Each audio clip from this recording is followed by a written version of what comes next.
kewenangan atribut adalah kewenangan yang bersifat melekat yang langsung diberikan oleh undang-undang. Artinya memang udah wajib perawat melakukan itu, misalnya bantuan hidup dasar, ya, membuka jalan nafas sebagainya, itu diatur oleh undang-undang.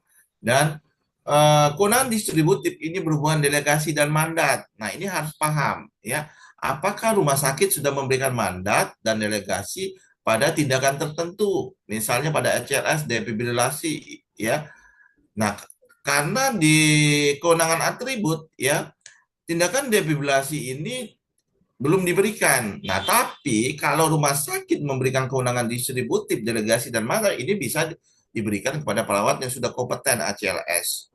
Nah, itu ya harus paham teman-teman dengan kewenangan klinis yang diberikan. Ada kewenangan atribut dan kewenangan distributif. Ya. Nah, ini regulasi yang berhubungan dengan kewenangan perawat. Ruang lingkupnya ada pemberi asuhan, ya, ada penyuluh konselor bagi klien, dan ada pengelola keperawatan. Tentunya berhubungan dengan asuhan keperawatan adalah praktisi di lapangan. Ya, praktisi ini kadang-kala paradigma orang itu sekarang nih masih zaman jadul, ya. Praktisi itu mempunyai jenjang karir, teman-teman, setara dengan eh, pengelola atau manajemen. Kalau dulu yang dianggap karirnya moncer itu adalah yang ada di manajemen, kepala ruangan, ya, kepala unit. Enggak, sekarang praktisi itu sejajar dengan pengelola. Praktisi itu ada jenjang karirnya dari PK 1, PK 2, 3 sampai yang lebih paling tinggi PK 4 atau PK 5, atau dari beginner sampai ke expert. Nah, sama dengan pengelola atau manajemen, dia dari manajer lini bawah, ya, middle sampai ke yang atas. Nah, jadi tidak ada lagi, ya, paradigma mengatakan perawat praktisi itu tidak berkembang, hanya pelaksana. Jadi perawat praktisi itu mempunyai jenjang karir yang menentukan asuhan keperawatan. Jadi ada perawat penyuluh, konselor pada klien. Nah, Undang-Undang Nomor 38 2014 tentang wewenang perawat, ini ada perawat peneliti, perawat berdasarkan wewenang, dan perawat dalam keadaan kondisi keterbatasan tertentu. Nah, perawat peneliti ini masih jarang, ya, di Indonesia, karena memang ketersediaan sumber daya perawat peneliti sangat minim, dan aturan-aturan yang ada di rumah sakit belum sampai ke sana. Nah, ini adalah jenjang karir, ya. Jenjang karir dari perawat praktisi, ya, dari level D3, level nurse, ya, dan S2. Sehingga, ya, deskripsi dari wewenangnya ini benar-benar berbeda, ya. Jadi kalau D3, ya, menguasai konsep, ya. Eh, Kemudian ada level nurse itu menguasai konsep yang berhubungan teknologi, dan S2 itu sudah problem solving, ya. Jadi harus jenjangnya seperti itu. Oke, teman-teman, ada pertanyaan sampai di sini? Silakan, teman-teman. Ya, silakan teman-teman yang ingin bertanya, monggo, monggo. Terkait Monggo, dengan monggo, bangun. Tok, tok, tok, tok, tok, tok, tok. Sahur, sahur, sahur. Mana belum buka ini kamera, pun Bu udah mau Lilia puasa ini? aja nih. Sahur, sahur, sahur. Cek Silakan teman-teman respon. ada yang ingin ditanyakan terkait dengan etik legal ya Bang. Bagaimana sih kita Iya. Ini kita menyikapi ya? integrasikan dengan ACLS, ya. Mungkin teman-teman punya pengalaman dalam tindakan kondisi kegawatan berhubungan aspek etik dan legal. Oke, coba saya minta buka wajah cantik, wajah gantengnya. Ya, monggo. Monggo, monggo. Silakan. Nah, ini langsung sama pakarnya loh, Bang Irfan. Pakarnya Oke, gawat darurat dari teman-teman, mohon CLS. membuka layarnya kembali, ya. biar kita enak ya berinteraksi ya. Karena Oh iya, pembelajaran online ini harus berinteraksi ya. Jadi kita mengharapkan partisipasi teman-teman ya. Kita berinteraksi karena hasilnya akan optimal ya kalau kita benar-benar berinteraksi. Sebenarnya kalau hanya cuma saya memaparkan ini kan pembelajarannya mungkin tercapainya hanya sekitar 30% karena eh, hanya satu ya saya yang senternya. Nah, saya mengharapkan peran aktif dari teman-teman untuk diskusi ini. Sebenarnya di di pelajaran online itu adalah diskusi yang lebih yang kira kita kita inginkan, sehingga dengan diskusi itu akan implementasi ya ilmu yang dianggap masih apa ya namanya ngawang-ngawang itu benar-benar nyampe ke bumi ya, injek ya, ajak gitu kan dengan melalui diskusi ya. Oke, silakan Bapak Ibu iya ada Bang. yang perlu diskusikan, kita Ini tunggu. ada peserta kita dari Timor Leste satu loh Bang. Waduh, keren banget ya. Salam kenal. Kakak Nel namanya. Oh, Kakak Nel ya. Selamat datang di Indonesia. Beliau ini sedang itu Bang, melanjutkan studi di sini. Oh, di mana? Di mana itu? Undip. Di Di Ponorogo ya atau Telogorejo. Semarang? Atau Logorejo. Nah, Oke, Bapak Ibu, ada yang perlu ditanyakan terkait dengan etik atau ada pengalaman yang perlu kita bahas terkait etik atau kewenangan klinis atau intervensi-intervensi yang berhubungan dengan praktek nanti.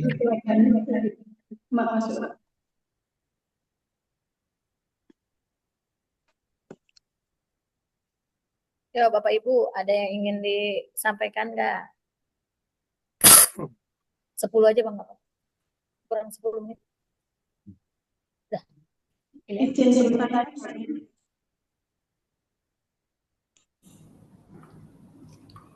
Selamat siang, izin bertanya, Bapak. Boleh silakan Ibu. Ini ada sebuah waktu juga yang aku mengalami suatu keluarga, orang tuanya sakit, tapi dari pihak anak-anaknya tidak boleh diberitahu tentang penyakitnya. Sedangkan kita memberikan asuhan perawatan itu kan dari keluarganya sebenarnya kasih kami tidak boleh terus terang sama keluarganya. Bagaimana? Terima kasih. Jadi solusinya bagaimana untuk memberikan perawatan kepada pasien? Tapi mohon maaf ya Bu, pertanyaannya tadi suaranya berdengung, jadi nggak bisa terdengar jelas. Bisa nggak di chat, di kolom chat, kalau memang ditulis di kolom chat. Tadi suaranya berdengung, mohon maaf Ibu. Oh ya. Bu Asrika suaranya agak berdengung nih Bu. Jadi kayak ada yang sakit. Gimana maksudnya tadi ya? Ya, ya Bu.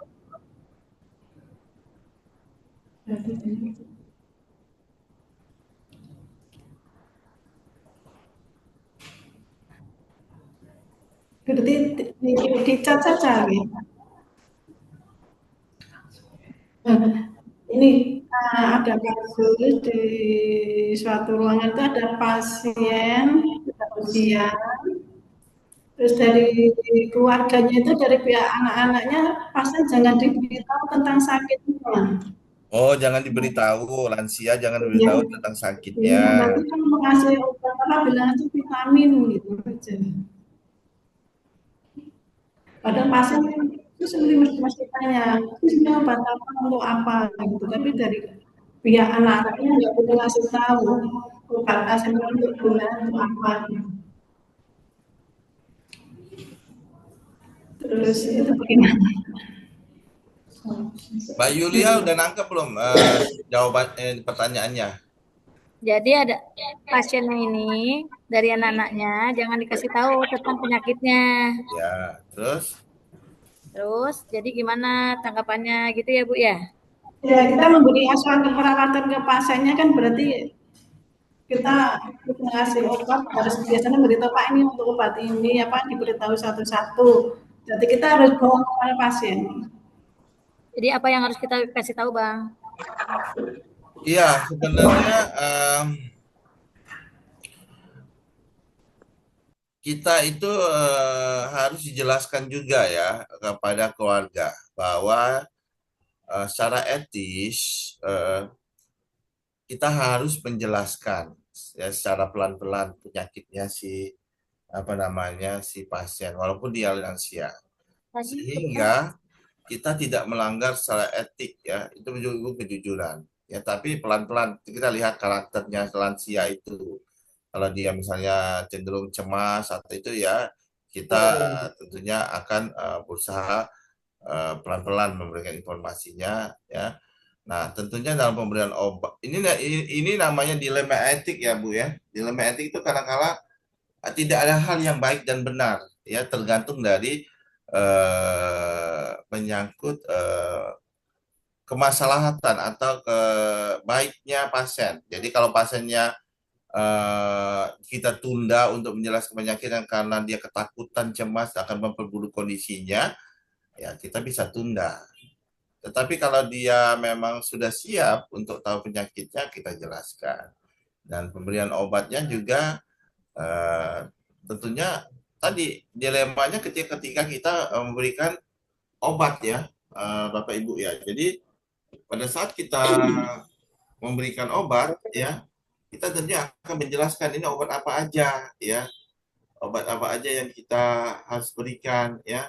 Nah ini kita dilema sehingga kita harus berdiskusi ya dengan keluarganya bagaimana kita menyikapi ini untuk menjelaskan obat-obat yang diberikan si pasien kalau penyakitnya nggak kita kasih tahu gitu kan ya itu ya jadi benar-benar kita harus sebenarnya dari etik ini nggak ada berhubungan hukum tetapi berhubungan baik dan benar dalam masyarakat ya kadang-kala kalau kita tidak melakukan kondisi berkata yang sebenarnya kalau untuk kebaikan orang tersebut ya kita dianggap benar ya kecuali kita tidak menyampaikan dengan sesungguhnya itu merugikan si pasien itu intinya Jadi berhubungan bawah mana? baik dan benar.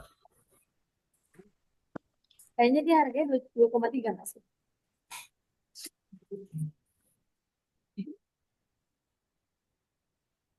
Ya, gimana Bang Irfan?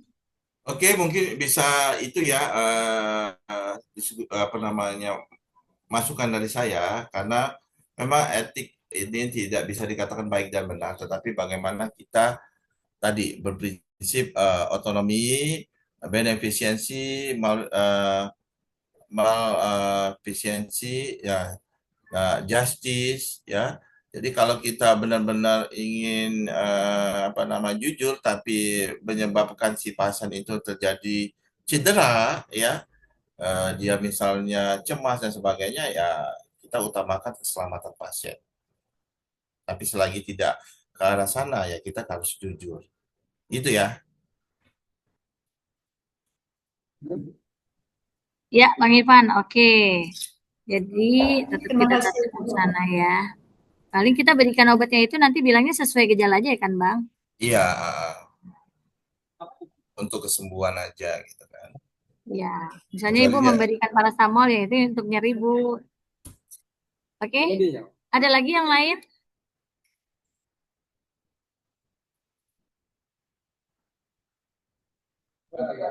Ada yang lain silakan.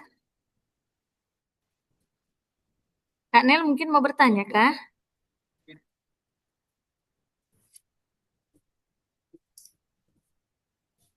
Peserta terjauh kita nih dari Timur Leste. dari Timor Leste. Iya. Sedang kuliah ngambil apa Kak Nel?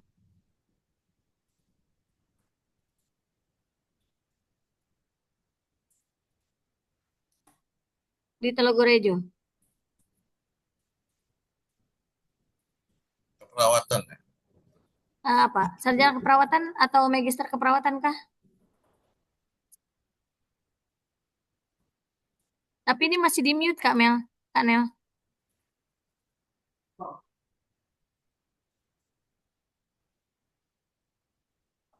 Zoom-nya Kak Nel masih di mute.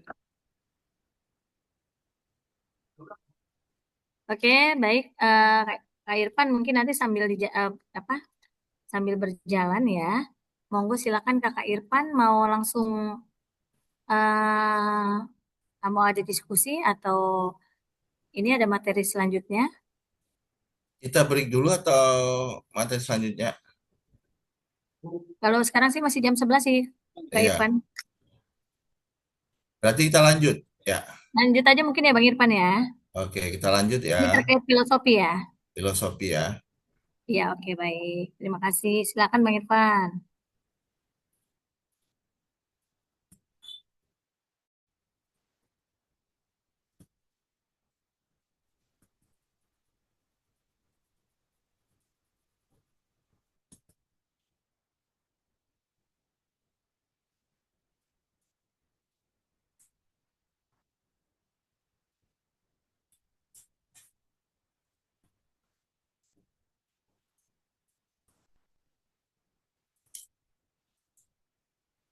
Baik, teman-teman, kita sesi berikutnya, kita masuk ke materi inti berikutnya.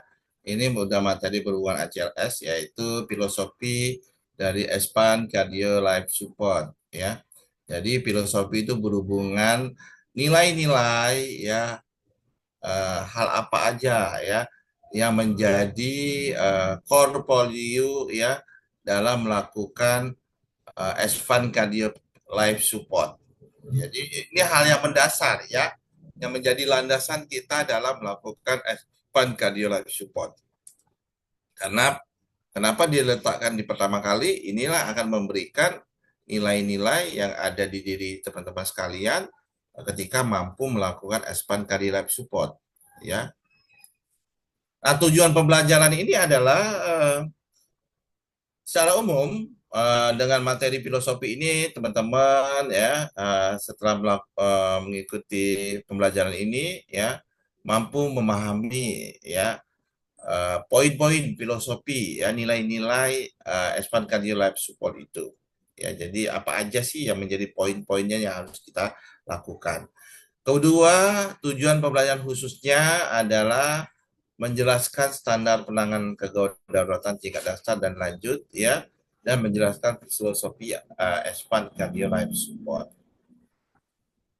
Latar belakang atau pendahuluan dari filosofi ini bahwa expand cardio life support ini, ya, merupakan tindakan life saving, ya. Jadi life saving dengan kondisi pasien yang ketika mengalami henti jantung yang mendadak, ya. Jadi kematian itu sering terjadi, hal yang tidak bisa diprediksi pada beberapa kondisi. Kalau orang sakit kan ada prosesnya, tapi kalau kematian mendadak cardiac arrest ini secara tiba-tiba dan butuh penanganan yang cepat. Nah, kita ketahui bahwa yang kita sering jumpai pasien yang tiba-tiba cardiac arrest itu, kalau kita monitor adalah irama ventricle fibrilasi. Ya, jadi ventricle fibrilasi ini merupakan irama yang sangat tidak beraturan, sangat cepat, dan tidak ada nadi. Kalau kita berjumpa di monitor pasien, itu kondisi yang harus segera di NJP. Nah, yang menjadi pemahaman kita adalah keberhasilan kita dalam melakukan, ya, pertolongan pada pasien cardiac arrest ini, ya, dengan bagaimana kita melakukan BHD, ya,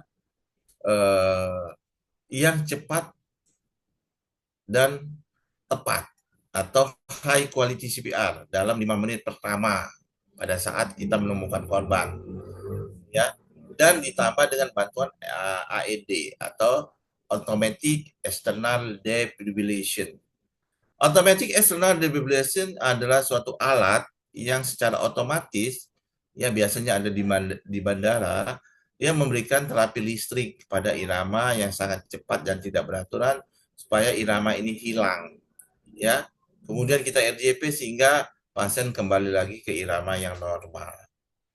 Nah, ini bantuan hidup dasar ini merupakan gabungan ya tindakan yang sangat-sangat krusial ya, tidak boleh terputus ya, gunanya untuk menjaga chain of survival atau rantai kelangsungan hidup dari pasien yang cardiac arrest.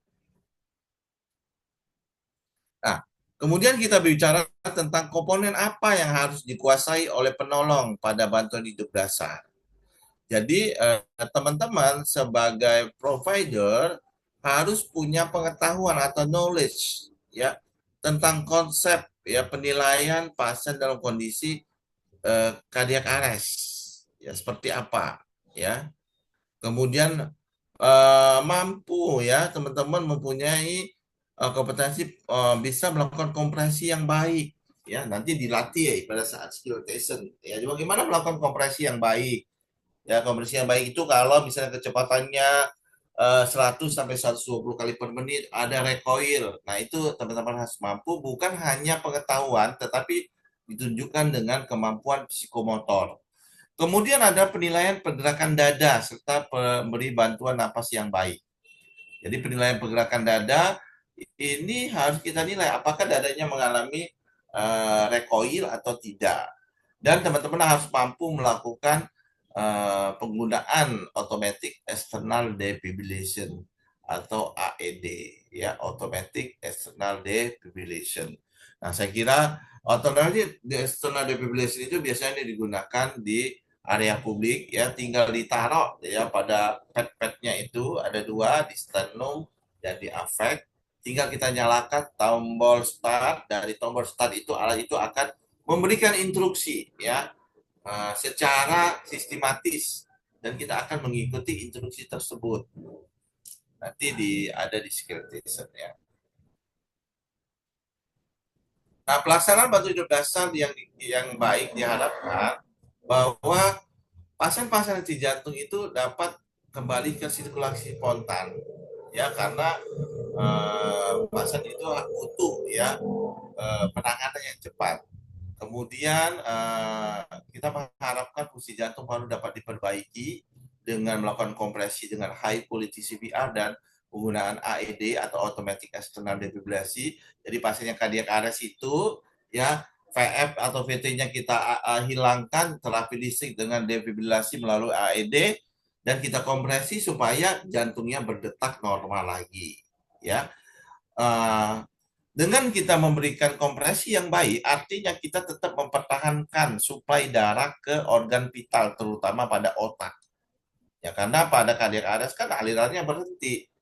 Pada saat 5 menit pertama kita melakukan RJP, berarti kita tetap mempertahankan ada oksigen ke otak, karena oksigen ke otak ini sangat rentan terjadi kematian sel otak kalau tidak diberikan jangka waktu kurang dari 10 menit.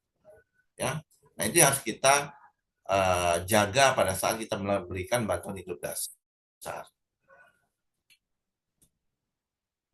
Nah, standar penanganan kegawat daruratan jantung tingkat dasar dan lanjut di rumah sakit ini berhubungan dengan tata laksana ya, di mana berhubungan dengan life saving. Yang pertama adalah ketika kondisi pasien mengalami obstruksi jalan napas. Ya, bagaimana tata laksananya? Nanti kita bahas ya.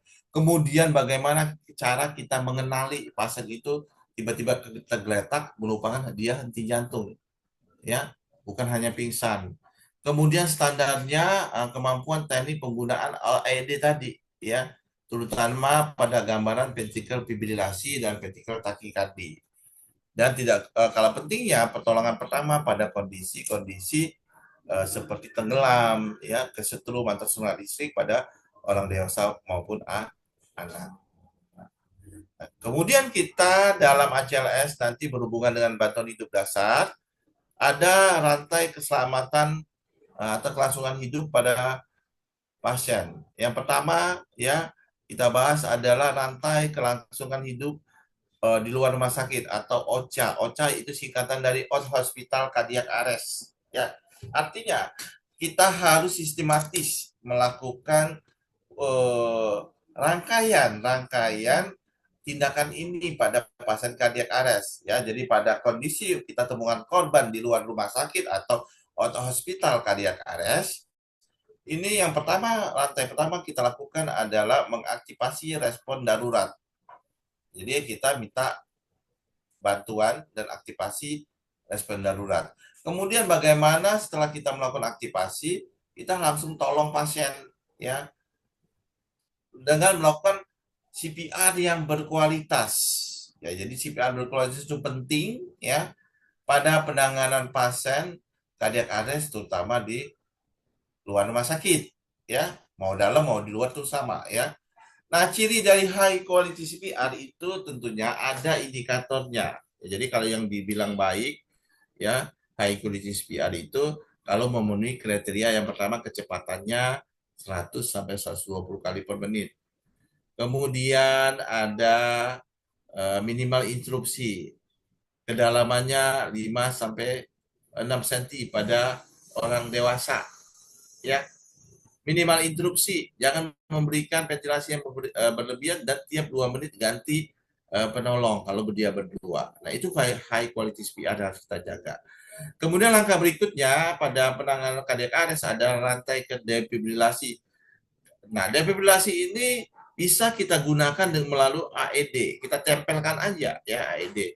Yang menganalisa irama hanya AED. Ya, apakah dia pada irama jantung itu irama shockable atau non shockable. Jadi ketika pasien cardiac arrest ada dua kemungkinan, dia hanya di RJP atau dia dua-duanya RJP dan defibrilasi, tergantung iramanya apa. Pada penggunaan AED, teman-teman nggak perlu melihat irama EKG karena yang menganalisa EKG adalah AED. Nanti dia instruksikan desisok. Oke, tidak desisok, tidak desisok. Tetapi pada ACLS nanti teman-teman harus menggunakan monitor manual. Ya, monitor manual Anda diwajibkan untuk membaca EKG. Mana irama PT, mana PF, mana asistol, mana irama PEA. Jadi asistol dan PA tidak dilakukan defibrilasi, tapi gambaran PT, PF, nanti pendidikan defibrilasi dan pendidikan takikardi dilakukan defibrilasi pada defibrilasi yang manual. Jadi pada ACS kita menggunakan manual, tidak AED ya.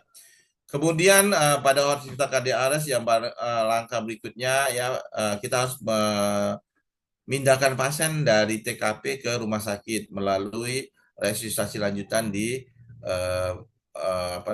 di mobil ambulan ya dalam masa transportasi.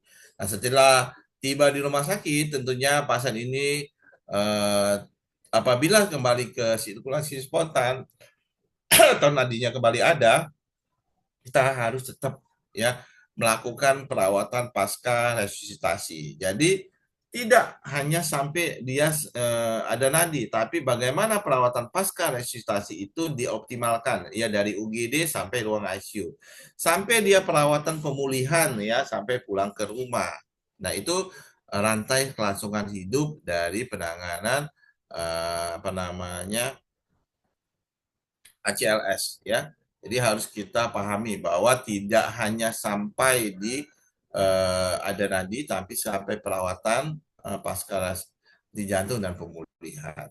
Nah ini pada rantai keberhasilan di dalam rumah sakit atau ICA itu intra-hospital cardiac arrest akan berbeda dengan di luar rumah sakit atau OCA. Kalau ICA artinya pasien itu sudah ada di observasi di rumah sakit. Nah, kita harus melakukan namanya early warning score system atau dengan pengenalan awal dan pencegahan cardiac arrest. Nah, dari EWS itu dapat kita monitor apakah terjadi perburukan ya pada kondisi pasien ini sudah diketahui secara dini sehingga bisa dicegah atau bisa direspon cepat apabila dia cardiac arrest. Nah, jadi rantai pertama pada intrahospital cardiac arrest itu dalam wujud nyatanya adalah EWS Early Warning Score System di rumah sakit. Ya. Kemudian apabila memang sudah dimonitor dia tetap cardiac arrest, kita lakukan aktivasi darurat. Ya, dalam hal ini adalah aktivasi code blue ya di rumah sakit yang sudah ada sistem code blue. Kemudian setelah kita aktivasi ya pada di rumah sakit cardiac arrest, kita harus melakukan CPR yang berkualitas tadi yang kita bahas. Ya, jadi tetap sama. Kemudian lakukan defibrilasi ya. Tentunya tidak semua cardiac arrest itu dilakukan defibrilasi. Ada irama shockable dan irama non shockable. Irama shockable ventricle fibrilasi dan ventricle tachycardia. Irama non shockable yaitu asistol dan PA. Nah, setelah pasiennya dinyatakan ada nadi, tentunya butuh perawatan pasca henti jantung. Ya, pasien harus dipindahkan di ruang intensif dan sampai ke pemulihan di rumah. Nah, kita lihat satu-satu ya. Ada early recognition and aktivasi. Ya, jadi early recognition aktivasi ini dan rumah sakit ini bagaimana kita mengenal tanda-tanda perburukan pasien secara dini ya. Kalau rumah sakit sudah ada early warning score system itu sudah bagus ya. Jadi tiap perubahan ke arah perburukan sudah dideteksi ya. Kalaupun bisa dicegah cardiac arrest-nya ya, alhamdulillah. Kalau memang tidak bisa dicegah, tentunya kita sudah melakukan respon cepat ya. Artinya cardiac arrest-nya tersaksikan, tidak delay. Jadi cardiac arrest itu akan dampaknya atau hasilnya bagus tergantung dari respon kecepatan kita menemukan korban pertama kali. Semakin lama, lebih dari 10 menit, itu probability atau peluang dia kembali lagi jantungnya berdetak itu akan kecil dibandingkan dia kurang dari 5 menit. Ya, nah itu sangat kita perhatikan. Apabila kita temukan kejadian henti jantung, ya, maka lakukan sebagai berikut. Ya, kondisi pasien kita identifikasi, informasikan segera penderita dan lakukan RJP dan penilaian cepat. Nah, ini harus kita aktifkan tadi code blue, ya.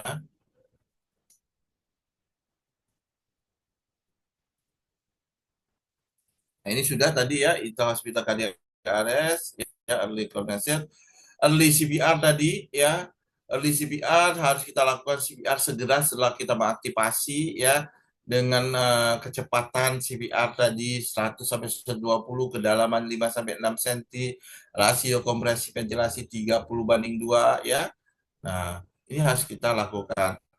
Early defibrillation, ya. Jadi early defibrillation itu sangat penting memperbaiki angka langsung hidup penderita. Ya, jadi pasien-pasien dengan ventricular fibrilasi, ya, ventricular tachycardia itu ya, obatnya, tindakannya hanya defibrilasi. Dengan RJP nggak cukup, ya, dia tidak akan susah untuk kembali lagi ke irama normal. Ya, alatnya yang bisa digunakan bisa dengan AED, ya, atau automatic external defibrilasi, ya, kita tempelkan tadi saya bilang di sternum dan di apek. Nanti kita pencet tombol startnya, nanti dia akan memberikan instruksi, ya. Nah, atau dengan defibrilator manual. Jadi manual teman-teman harus bisa membaca EKG, mana PF, mana PT, mana asistol, mana PA. Kemudian early defibrilasi adalah waktu antara penderita kolap dan dilaksanakan defibrilasi melakukan saat kritis. Jadi waktunya harus cepat, ya. Keberhasilannya itu akan dipengaruhi oleh tadi, ya, seberapa cepat pasiennya dilakukan defibrilasi ketika korban pertama kali ditemukan. Kalau dia sudah mengalami keterlambatan defibrilasi, tentunya peluang untuk kembali lagi normal akan susah, ya. Nah, kemudian expand cardiac life support, ya. Expand cardiac support adalah lebih lanjut ACRS yang mempunyai tujuan mencegah terjadi henti jantung maksimal, ya, berupa memberi bantuan napas dan obat-obatan, terapi yang tidak berhasil defibrilasi, kemudian kita memberikan defibrilasi pada gambaran PTPF yang berulang, ya. Nah, ini ada yang dikenal dengan intergate post cardiac arrest, ya. Pelayanan sistematis dan pelaksanaan multiple spesialis bagi pasien untuk mengalami kembali ke sirkulasi spontan atau RSS. Jadi tadi, ya, pada saat kita menemukan korban henti jantung, kita tentunya tadi berpatokan pada rantai kelangsungan hidup pasien, ya. Nah, itu tadi yang ada 6 tadi, ya, baik di intrahospital maupun di luar rumah sakit. Nah, secara sistematis kita lakukan penata laksana pelaksanaannya. Tentunya membutuhkan berbagai profesi, baik dokter ataupun perawat, ya, anestesi, ya. Nah, itu harus berpartisipasi ya dalam penanganan henti jantung dan sampai dia mengalami kembali lagi ke sirkulasi spontan ditandai dengan ada nadi. Nah, bekerja dengan tim yang dinamis. Ya, jadi dalam ACLS itu tidak bisa bekerja sendiri, teman-teman. Ya, jadi kalau sepintar apapun orang, kalau timnya tidak baik, misalnya dokternya pinter, cekatan, tapi timnya perawatnya tidak kompeten, nah itu tidak akan berjalan dengan baik, ya. Sehingga dalam bekerja dalam tim juga harus menjaga, ya, menjaga kerja sama tim itu harus harmonis, ya. Jadi tidak ada yang merasa lebih pintar, misalnya dokternya maki-maki perawatnya karena lambat, itu semakin memperburuk timnya untuk mencapai keberhasilan pasiennya kembali ke sirkulasi spontan. Sehingga dibutuhkan ada respect, ada constructive intervention, ada close up communication, ada common language and active listening, dan RCS algoritma. Ini yang harus kita pahami dalam tim penanganan kardiak arrest atau henti jantung.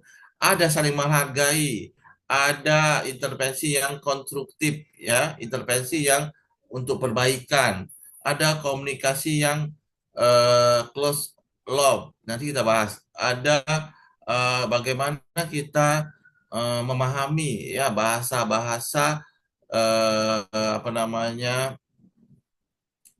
bahasa-bahasa instruksi dan mendengarkan dengan baik dan paham tentang algoritma dari ACLS. Nah, jadi teman-teman, walaupun Anda perawat tidak menjadi leader, tapi Anda harus paham ya sistematis ya algoritma dari ACLS sehingga menjadi tim yang baik. Ya, respect yang pertama ya. Respect ini berhubungan ya dengan tim yang terbaik tersusun oleh anggota-anggota yang saling menghargai satu sama lain, ya, bekerjasama secara kolegial. Artinya tidak ada yang merasa lebih dominan ya dengan bahasa-bahasa yang baik sehingga lingkungan pada saat pemberian penanganan pasien kardiak arrest itu menjadi lingkungan yang harmonis dan tidak ada ya tekanan ya. Untuk memiliki suatu tim realisasi memiliki kinerja tinggi, semua orang harus menanggalkan egonya. Ya, jadi dokter juga harus memahami egonya dan menghargai perawatnya, ya. Nah, artinya teman-teman yang sesama perawat juga yang merasa sudah pinter, teman-temannya yang biasa juga harus mempertahankan egonya, ya. Jadi benar-benar terjadi sikap saling menghargai, ya. Kemudian konstruktif intervention, ya. Konstruktif intervention tugasnya untuk pemimpin tim dan masing-masing anggota mengevaluasi sumber daya tim dan memberikan masukan yang membangun agar bisa saling mengisi kekurangan menghasilkan performa yang tim yang baik. Ya, jadi artinya kalau kita mau memberikan saran, itu berikan saran yang konstruktif, tidak misalnya menggurui, tidak memblaming ya. Kemudian anggota tim harus mengantisipasi situasi di mana mungkin membutuhkan bantuan, harus menginformasikan kepada pemimpin tim. Jadi antara ketua tim dan anggota ini harus terjalin kerjasama yang baik ya, baik itu berupa saran ya maupun instruksi. Jadi instruksinya juga harus konstruktif. Kadang-kala dokter bukan dewa ya, jadi dokter bisa aja jadi kesalahan dan perawatnya harus mengingatkan dengan sopan ya. Kemudian setiap anggota tim termasuk pimpinan harus bersifat terbuka terhadap masukan yang bersifat membangun. Jadi ketua tim, misalnya biasanya dokter atau bisa perawat, harus membuka diri. Kalau memang salah dia menerima ya masukan dari anggota tim. Sehingga proses dari tata laksana henti jantung ya kualitasnya itu dapat optimal kalau kerjasama timnya berjalan dengan baik, ya. Kemudian ada close loop communication. Apa itu close loop komunikasi? Yaitu komunikasi yang digunakan memperkecil kemungkinan kesalahan memahami maksud dan tujuan si pemberi pesan. Artinya, bahasanya jangan bahasa yang terbuka, harus jelas. Misalnya epinefrin diberikan 1 ampul, 1 miligram. Jangan bahasa-bahasa yang tidak mudah dipahami kalau menjadi tua tim. Dan anggota tim juga harus ya merespon, misalnya epinefrin sudah diberikan 1 miligram IV. Nah, itu namanya close loop komunikasi. Dalam kinerja tim resusitasi, kesalahpahaman dapat menjadi suatu hal yang fatal. Misalnya tadi ya, misalnya diberikan suplat atropin, diberikan 1 miligram, tetapi perawatnya tidak tahu 1 miligram itu berapa ampul. Harus jelas 4 ampul 1 miligram, ya. Nah, itu harus jelas sehingga tidak terjadi kesalahan fatal, ya. Kemudian ada common language dan active learning. Jadi gunakan bahasa-bahasa yang bisa dimengerti, ya, ketika kita berinteraksi menjadi tim. Jangan menggunakan bahasa daerah, misalnya bahasa Palembang, bahasa Sunda, bahasa Jawa, sedangkan anggota kita itu terdiri dari multi etnis. Nah, akan terjadi namanya miskomunikasi, ya. Kalau orang kita bahasa kerennya bilang rooming, tidak mengerti, ya. Jadi gunakan bahasa yang bisa dimengertikan secara universal. Ya, dalam hal ini bahasa Indonesia, ya. Nah, bahasa Inggris pun juga. Nah, tidak semua orang bisa bahasa Inggris, ya. Jadi itu harus kita gunakan bahasa yang universal. Kemudian perbedaan bahasa terkadang dapat menjadi barrier, ya, dalam melakukan kerjasama tim. Jadi gunakan bahasa yang universal. Kalau di Indonesia ya bahasa Indonesia, jangan menggunakan bahasa daerah, jangan menggunakan bahasa asing yang tidak semua orang mengerti, ya. Nah, kemudian yang paling penting adalah baik itu anggota tim ya maupun tim leader harus menguasai dari algoritma, dari ACLS, dari algoritma henti jantung, algoritma braditaki, pascal resistasi, itu harus dikuasai. Jadi kenapa perawat itu butuh pelatihan ACLS? Karena dia menjadi anggota walaupun bukan ketua tim, dia harus paham tentang algoritma dari ACLS yang akan kita pelajari nanti, ya. Jadi teman-teman harus paham tentang algoritma ACLS, jadi dengan paham nanti bisa mengimbangi ya dokter yang sudah kompeten ya menjadi ketua tim, ya. Dengan penguasaan yang baik terhadap materi ACLS, semua tim ini akan bekerja ya secara apa namanya dinamis, ya. Nah, ini akan memperbaiki kualitas, ya, kualitas dari tata laksana yang kita berikan sehingga pasien bisa kembali ke sirkulasi spontan. Oke, ada pertanyaan sampai sini? Silakan teman-teman. Silakan Bapak Ibu, kalau ada yang mau bertanya, dibuka forum diskusinya. Silakan kalau ada yang bertanya.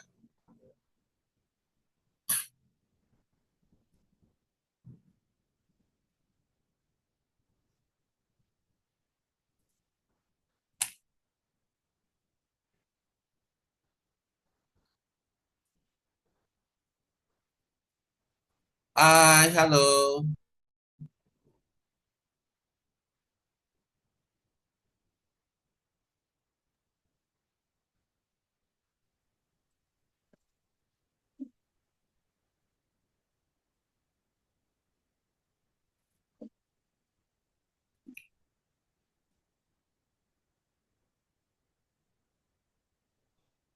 Silakan Bapak Ibu, boleh buka kameranya.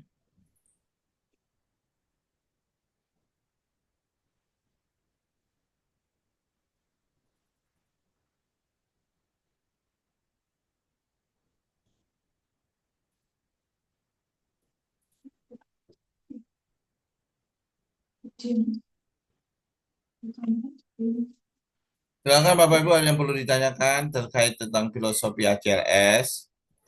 ini akan berhubungan dengan pembelajaran kita ke depan. Jadi itu adalah intisari dari materi-materi yang akan kita bahas ke depan. Jadi poin-poinnya Bapak Ibu harus tahu ya, pemaham tentang BHD, pemahaman tentang konsep dari BHD ya, dan obat-obatan, defibrilasi, dan algoritme dari penanganan henti jantung, ya, penanganan bradikardi, takikardi nanti akan kita bahas. Ya.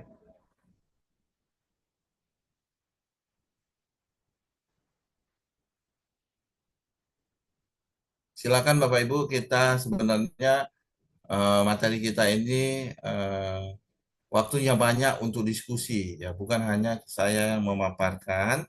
Jadi kita lebih enaknya diskusi sebenarnya ya. Pemaparan ini hanya sebagai prolognya. Jadi poinnya pembelajaran kita adalah diskusi.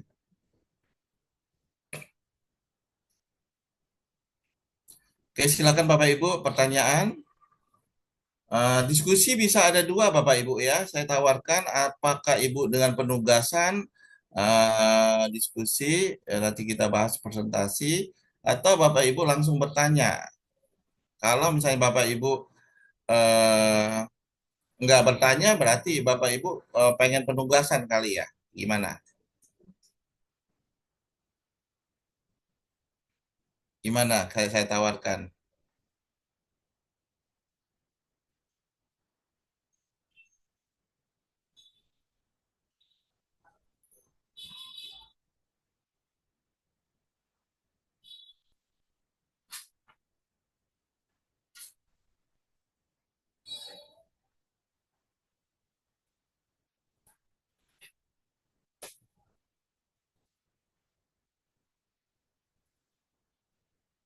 Halo, ada yang masih dengar suara saya? Dengar Bang Irfan. Iya, saya dicuekin nih. Dengar Bapak. Dicuekin, saya ngomong nggak ada yang respon. Ya, Bapak Ibu saya tawarkan.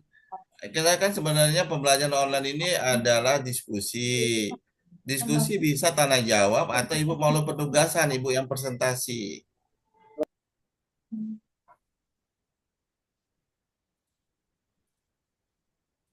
Kalau Ibu mau pilih tanya jawab, oke silakan bertanya sekarang.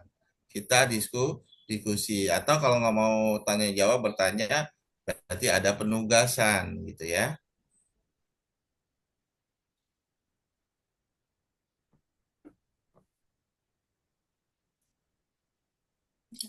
Oke Bapak Ibu, tolong direspon ya.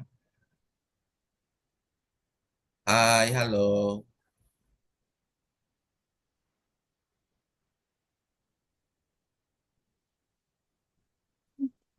Apa tak dimasukin, Men?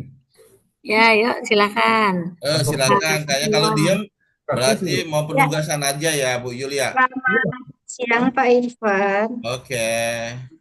Saya Evi. Ini mau bertanya dalam rantai pelayanan kita hidup setelah kita selesai resusitasi lanjutan, pasien dibawa ke rumah sakit kan katanya Pak. Ya. Sudah selesai, sudah hidup dasar, keluarga tiba-tiba datang.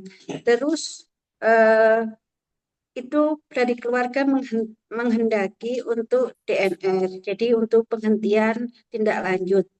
Padahal kita sudah selesai untuk dilakukan RCP dan selesai, tinggal kita pindahkan ke ICU lah, dari UGD ke ICU. Ya. Itu berarti tindakan kita berarti terhenti di situ. Jadi kan itu kan hak dan kewenangan pasien. Bagaimana untuk kita menjelaskan ke keluarga yang baik dan tidak menyinggung untuk tindakan kita selanjutnya. Mohon penjelasan, Bapak.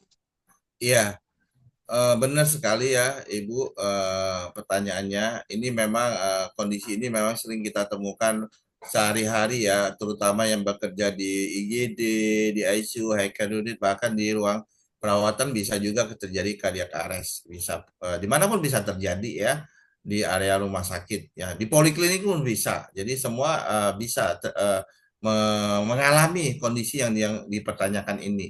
Nah, kadang-kala kita sudah memberikan yang terbaik ini pasien ya dari rantai keberhasilan itu kita menemukan korban ya. Terus kita aktifasi, terus kita lakukan early CPR dengan CPR yang berkualitas tadi ya, dengan defibrilasi kalau irama PTPF. Nah, pasiennya berhasil nih ya, berhasil kita tangani dengan ditandai dengan ada nadi ya, ada nadi atau ada sirkulasi. Nah, tetapi itu belum sampai di situ tindakan RCLS. Tindakan RCLS itu butuh perawatan lanjutan dan pemulihan. Jadi bagaimana pasca resusitasi ini ya, kita harus menjaga misalnya RW-nya, pemasangan ETT-nya sudah pas atau tidak, atau dengan ventilasi mekanik yang kita tidak tahu sampai kapan ya, apa namanya, pasiennya dipasang monitor di ICU. Nah, kadangkala mungkin ya ada beberapa sebab mungkin dari pasiennya minta DNR, do not resuscitation. Ya, ada beberapa penyebab menurut pengalaman saya, Bapak Ibu, kenapa pasien tiba-tiba minta DNR. Yang pertama, misalnya masalah finansial, ya, mungkin dia keberatan, ya mungkin nggak ditanggung BPJS atau gimana, keberatan, disuruh bayar, dia tidak mampu bayar, sehingga memerlukan DNR. Atau memang ada keyakinan dalam keluarganya dia bahwa pasiennya ini harus meninggal dengan tenang.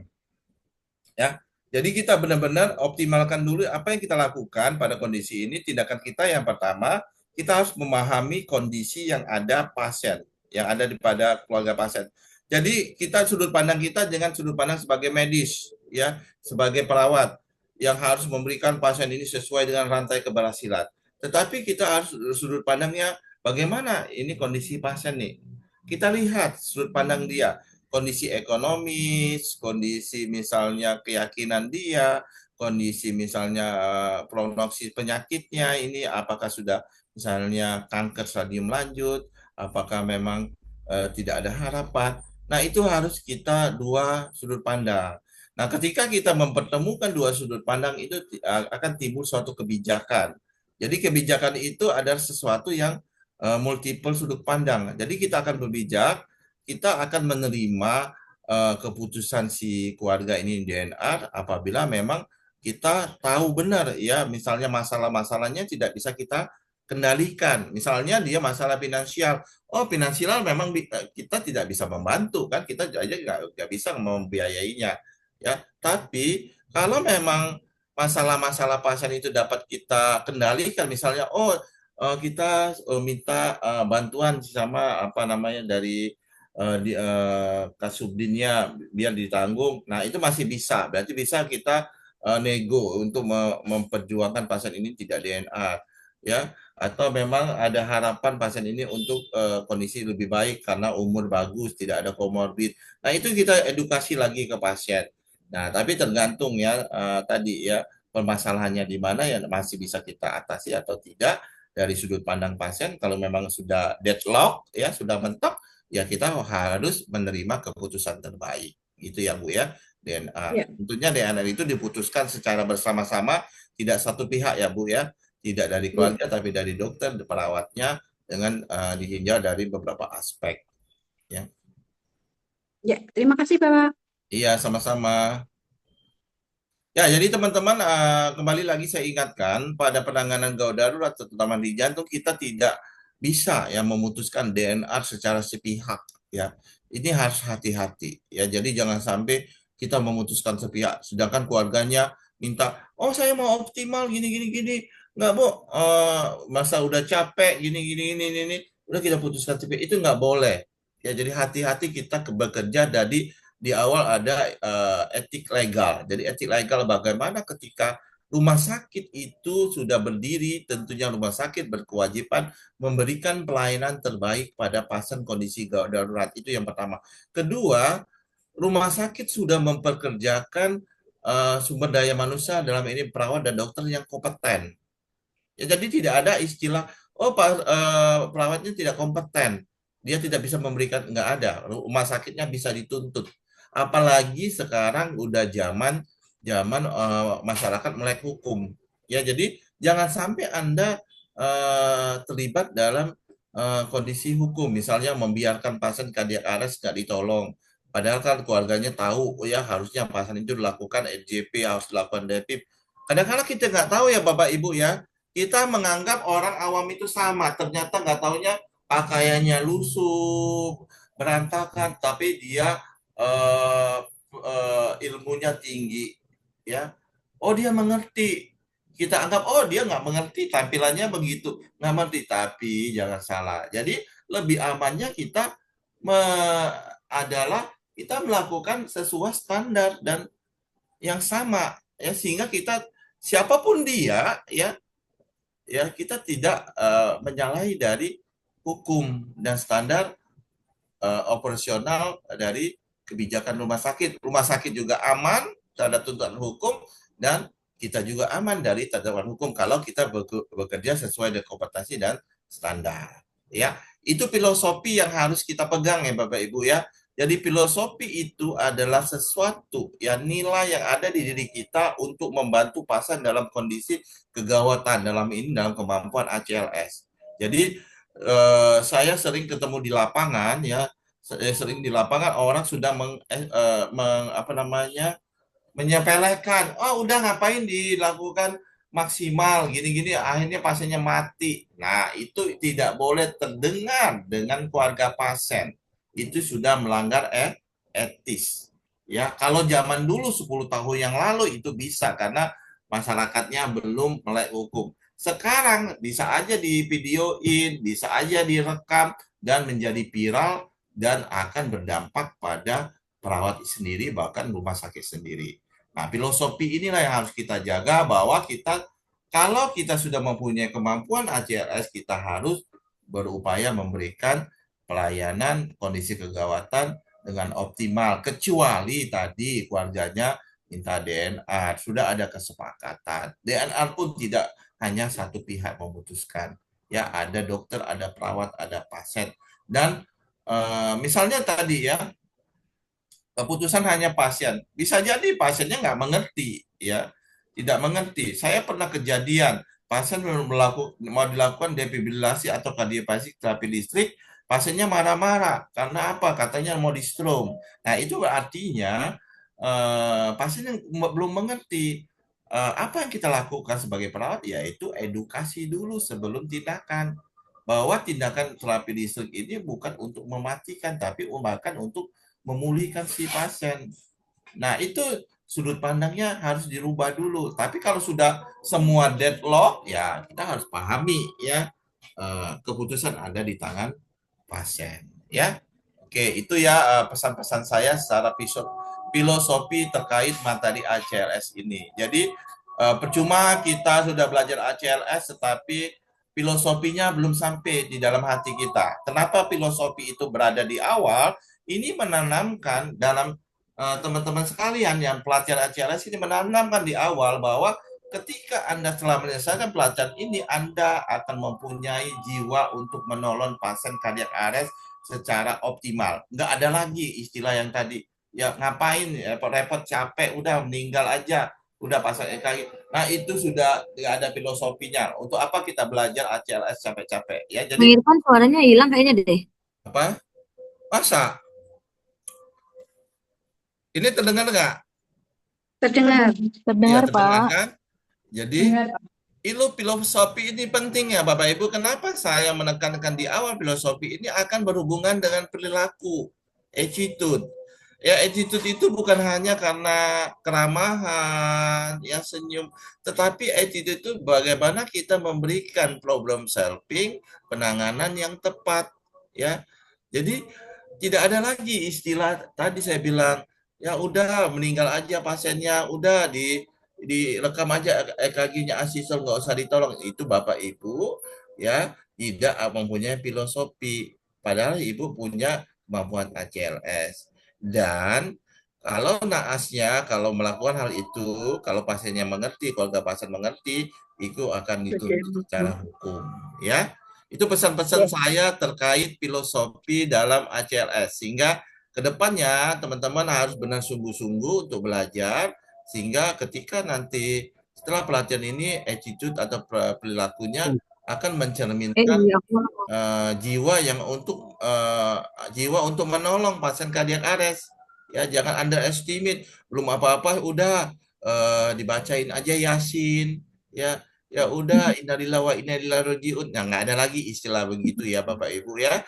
Tidak ada lagi keluar itu dan itu akan berbahaya ya dan akan mengalami tuntutan hukum. Apalagi zaman teknologi sekarang suaranya akan direkam, di video dan sebagainya. Nah, kita benar-benar dipantau oleh masyarakat ya. Oke, silakan ada pertanyaan lain sebelum kita break atau istirahat.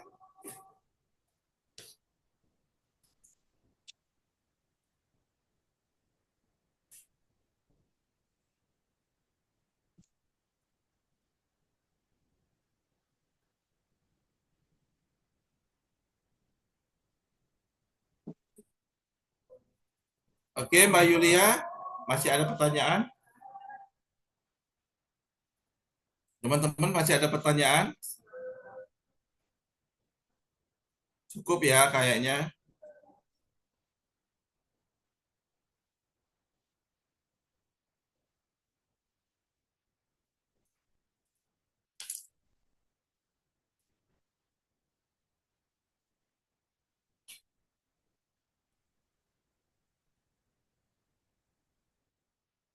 Oke, udah cukup Mbak Yulia. Kayaknya nggak ada lagi pertanyaan. ya, dari teman-teman masih ada yang ingin ditanyakan.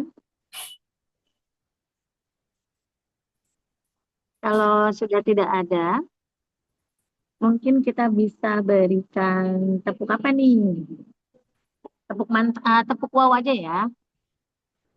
Oke, kita beri tepuk wow dulu untuk Kakak Irfan. Beri tepuk wow. Beri dia W, beri dia O, beri dia W. Wow, wow, wow. Ya, oke, terima kasih Kakak Irfan. Selanjutnya, Kak Irfan, masih ada yang ingin disampaikan mungkin dari Kak Cukup, Irfan? terima kasih semuanya ya. Selamat mengikuti pelatihan ini. Semoga diberi kemudahan kelancaran sampai selesai. Amin ya rabbal alamin. Terima kasih Pak Irfan. Terima kasih, Pak. Sama-sama, salam sehat selalu. Ya, terima kasih, Pak. Amin. Saya izin lip ya. Assalamualaikum. Iya, Ya. terima kasih. Terima kasih, Pak. Waalaikumsalam. Baik, semua untuk hari ini materi kita cukup sampai di sini ya, hanya ada 2 materi memang. Selanjutnya kita akan mulai besok di 7.45. Hari ini memang hanya etik dan legal dan filosofi HLS saja. Untuk besok kita sudah mulai masuk materi inti, jadi dipersiapkan tenaganya ya. Dari pagi ya, kita akan seharian dengan Bang Irfan. Oke teman-teman, jangan lupa silakan Bapak Ketua kelas untuk besok siapa yang akan menyampaikan refleksi. Ya, oke. Jadi hari ini Selamat siang Kak Yulia. gimana Kak Bu? Yulia. Kak Yulia. Kak Yulia. Selamat siang. Siti mau nanya untuk besok akan mulai jam 7. Selesai kita jam berapa ya Kak? Gimana Bu? Suaranya Untuk besok itu kita mulai start terus untuk selesainya kira-kira jam berapa ya Kak? besok kita mulai di 7.45 Bu. Ya, terus untuk berapa materi? Terus untuk kira-kira itu sampai jam berapa ya Kak? Kalau besok mungkin sekitar sampai jam 3 Bu. Oh, jam 3. Baik Kak, terima kasih. Ya, jadi kita masih online ya kakak-kakak semua. Kita masih online besok dan juga sampai dengan hari Jumat. Ya. Ya Kak.